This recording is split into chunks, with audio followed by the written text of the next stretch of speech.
खुशामदीद दोस्तों। उम्मीद है आप सब लोग खैर खैरियत से होंगे। कल की वीडियो में मैंने आपको अ, दो वेव काउंट बताए थे, बल्कि तीन, जिसमें से दो नीचे जा रहे थे, डाउन साइड मूवमेंट थी, और एक अप साइड मूवमेंट थी न्यू ऑल टाइम हाई के लिए। लेकिन उसके चांस मैंने आपको बताए थे कि 20% या 30% है। 70% फोकस हमारा डाउन साइड पे रहेगा, और हम कंसीडर कर रहे हैं कि ये टॉप इन प्लेस हो चुका है 3167 पे, और यही हमारा डाउन साइड का इनवैलिडेशन पॉइंट है। जब प्राइस इसको क्रॉस करेगी तो हम ऊपर जाएंगे। तो आते हैं वेव काउंट की तरफ। मैंने आपको ये टारगेट एरिया दिया था, जिसमें मैंने आपको ये ब्रैकेट वाली फ्लैट करेक्शन दिखाई थी, ए, बी और सी। कल चूंकि हमारे पास डेटा कम था, मार्केट इस जगह पर थी, या शायद इससे भी पीछे। तो ये इस बात का आइडिया नहीं हो रहा था कि ये सी वेव आया 3 वेव होगी या 5 वेव होगी। लेकिन अब चूंकि डेटा थोड़ा सा हमारे पास ज़्यादा आ गया है, अब हम इसको लेबल भी करते हैं, और हम इसकी फेब एक्सटेंशन पे देखेंगे कि ये कहाँ तक जा सकता है या कहाँ तक गया है। जो रेजिस्टेंस एरिया दिया था, यही मैंने आपको अपनी ट्रेड्स बताई थी कि मेरे तीन ऑर्डर्स हैं। एक इस जगह पर 3068 पर, 3091 पे और 3124 पे। ये तीनों ऑर्डर इसी तरह लगे हुए हैं, जिनमें से एक ऑर्डर यस हो चुका है और वो प्रॉफिट में है। और स्ट्रक्चरल अगर हम देखें तो ये जो वेव सी है, इसमें 5 वेव्स होनी चाहिए, और अभी तक हमारे पास 3 वेव आई हैं। तो इसको पहले तो मैं कर दूं लेबल, ताकि आपको समझ में आ जाए मैं क्या कहना चाह रहा हूँ। यहाँ से लेके यहाँ तक वेव 1 है, फिर ये वेव 2 है, इसने ये 78.6% जो सपोर्ट एरिया था वहां से वापस हुई है। ये वेव 3 है, इसको यहीं खत्म कर दें। खैर है, इसको देखते हैं, थोड़ा सा ऊपर ले जाते हैं। वेव 3, उसके बाद वेव 4, और फिर वेव 5। इनको थोड़ा थोड़ा ऊपर ले जाएं, क्योंकि मिनिमम रिक्वायरमेंट जब पूरी हो जाए तो फिर हम या तो ट्रेंड रिवर्सल की तरफ देखते हैं, या फिर हम देखते हैं कि शायद ये मैक्सिमाइज हो जाए। अब हमारे पास सिचुएशन ये है कि हमने वेव 3 का टारगेट लेना है, इस सपोर्ट जोन की जरूरत नहीं रही। हम लेंथ लेंगे वेव 1 की, ठीक है जी। इसको हम ऐड कर देंगे वेव 2 में, तो हमारे पास 3068 का ही टारगेट बनता है, और वो वेव 3 मेरा ख्याल है यहाँ पर कंक्लूड हो गई है। ठीक है जी, वेव 3 अब हमारे पास हो गई है कंक्लूड।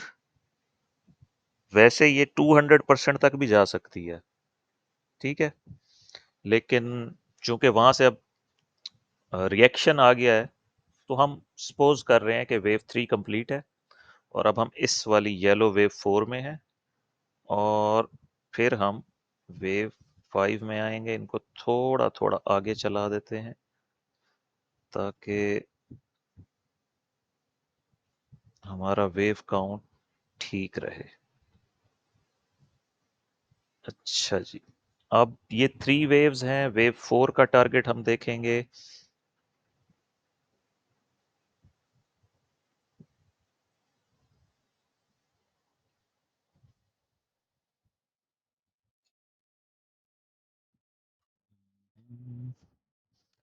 अच्छा जी, वेव 4 के लिए हमें 23% चाहिए, 32 चाहिए, 50% भी रहने देते हैं, बाकी हम सारे उड़ा देते हैं। ठीक है जी। अब आप ये देखिए कि जो वेव 4 है, उसका टारगेट एन वेव 1 के ऊपर आ रहा है।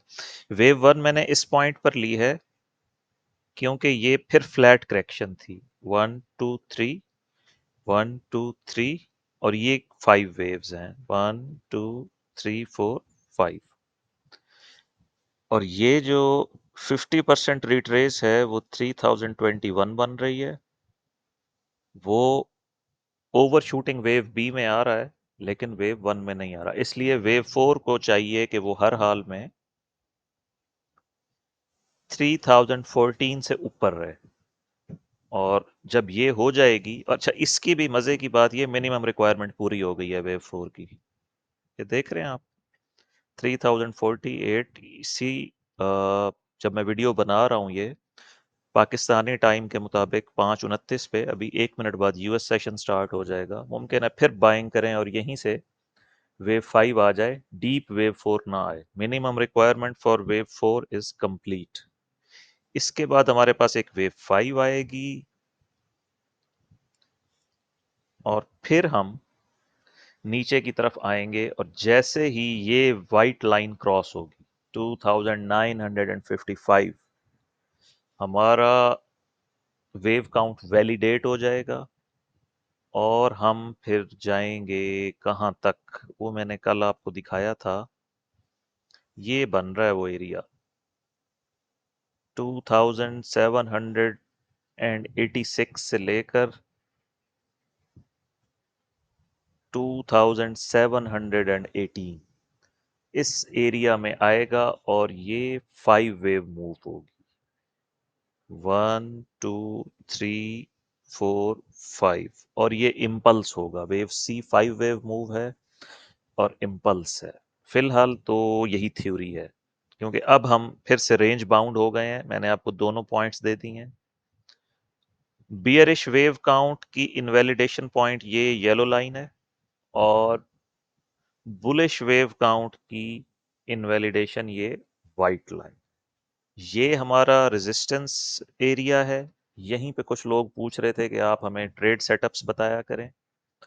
ट्रेड सेटअप मैंने कल ही दे दिया था, आप लोगों ने गौर नहीं किया था।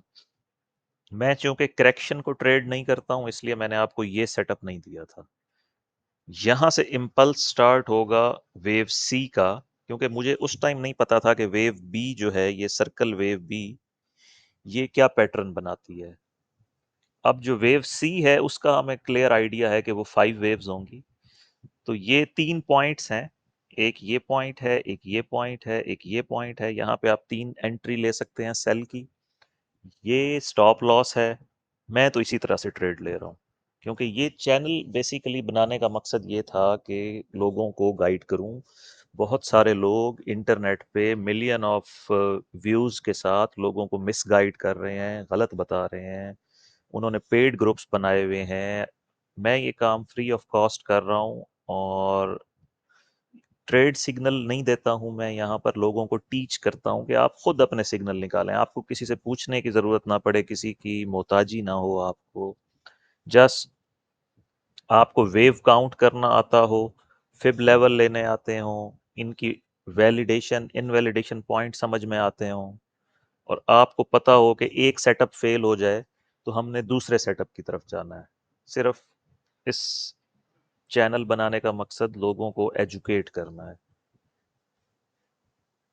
तो ये अब आप लोग समझ लें। फिलहाल मेरे पास बताने के लिए यही कुछ है। जब तक इसमें से कुछ इनवैलिडेट नहीं होता, मेरे पर्सनल एंट्री पॉइंट्स यही 3 हैं और मेरा स्टॉप लॉस 3167 पे है या 68 पे। तो इसके बाद मैं एक डाउनवर्ड मूव एक्सपेक्ट कर रहा हूँ और ये लॉन्ग टर्म ट्रेड होगी। यानी ये जो 2700 तक आना है हमने, ये हम ओवर नाइट नहीं आ जाएंगे या एक हफ्ते में नहीं आ जाएंगे। हो सकता है 15 दिन, 20 दिन या पूरा महीना लग जाए, ये मुझे नहीं पता है। बहुत सारी चीज़ें मार्केट की न्यूज़ के साथ भी चलती हैं। मैं अपनी पिछली वीडियोस में आपको बता चुका हूँ, बाज़ औक़ात कोई ऐसी न्यूज़ आती है जो एक हफ्ते का काम एक कैंडल में हो जाता है, और बाज़ औक़ात कोई न्यूज़ भी नहीं होती, तो जो काम एक दिन में होना होता है उसको 10 दिन लग जाते हैं। साइडवेज मूवमेंट्स, ये जिस तरह से ये मूवमेंट आपने, हालांकि ये वेव वन थी, वेव वन इम्पल्स होता है, लेकिन देखें आप इसने कितना टाइम ज़ाया किया है। उसके अगेंस्ट जो वेव थ्री थी वो प्रॉपर इम्पल्स था, उसने हमारा टाइम ज़ाया नहीं किया। उस सेम डे में उसने, ये अब कहाँ से शुरू हुई है आज, ये 100 पॉइंट की मूव है। ये आज ही शुरू हुई है और ये आज ही कंक्लूड हो गई है, और मुमकिन है ये वेव 4 आज ख़त्म हो गए और वेव 5 आ जाए। उसकी रीज़न ये है कि आज रात को एक न्यूज़ है, 11 बजे एफओएमसी के मिनट्स रिलीज़ होंगे। इसमें फेड चेयरमैन या उनका जो भी बंदा प्रेस रिलीज जारी करेगा, ये मिनट्स जारी करेगा। इस मिनट्स में पता चलेगा कि वो यूएस डॉलर का रेट कट कर रहे हैं या नहीं कर रहे। उसकी वजह से मार्केट में वोलेटिलिटी हो सकती है। कल फिर एक न्यूज़ है 5:30 पीएम पाकिस्तान स्टैंडर्ड टाइम, उसमें इन्फ्लेशन रेट आ रहा है ईयर का और कोर इन्फ्लेशन आ रहा है मंथ का। इसी तरह कोर इन्फ्लेशन ईयर का भी है और सिंपल इन्फ्लेशन मंथ का भी है। कल 5:30 बजे जब यूएस सेशन ओपन होगा तब भी ये वोलेटिलिटी एक्सपेक्टेड है। तो बस यही है, बाकी हम फिर कल की वीडियो में देखते हैं। मेरा कोई टाइम नहीं है रेगुलर वीडियोस बनाने का, जब मुझे वक्त मिलता है मैं बना लेता हूँ, कभी शाम को कभी रात को, और बाज़ औक़ात मिस भी हो जाती है। तो आप लोग अपने अपने चार्ट्स पे इसी तरह लेबल कर लें और इसको सीखने की कोशिश करें। आपके कोई क्यूरीज हों, क्वेश्चन हों, आप मुझसे कमेंट्स में पूछ सकते हैं, मैं आपको बता दूंगा। तो बस यही है, बाकी कल देखते हैं।